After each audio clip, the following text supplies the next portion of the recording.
Welcome, friends. This is Sarah, the maker behind Flourishing Fibers. Welcome to day 4 of our Christmas stamp sampler. You can find the pattern and all the tools linked in the description below. Before we start, here are some quick project notes. You will need tapestry size 26 needle, and we are either using 2 or 4 strands of thread. Please remember to double up your thread.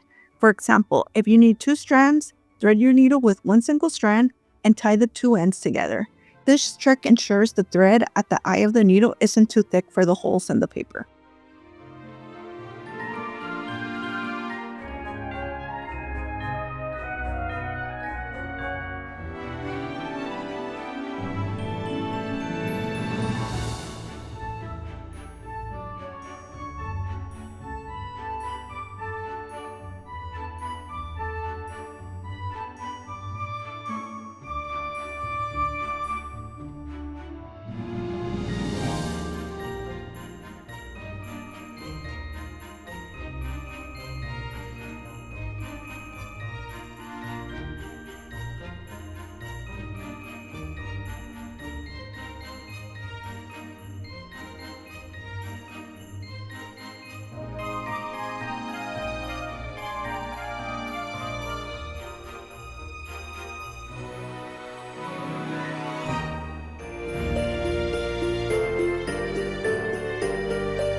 We are releasing 1 video a day for 6 days to cover every stamp. Looking at our progress, we are already finished with the Christmas tree, the holly, and the gingerbread man. Today, we are stitching up Snowflake. Tomorrow, we'll be working on the 3D bow, so make sure to check back in. All right, let's get started.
Thank you so much for stitching along with me today. If you enjoyed this video, please give it a thumbs up and subscribe to the channel so you never miss a project. Don't forget to come back tomorrow so we could stitch up the bow stamp. Until tomorrow, bye.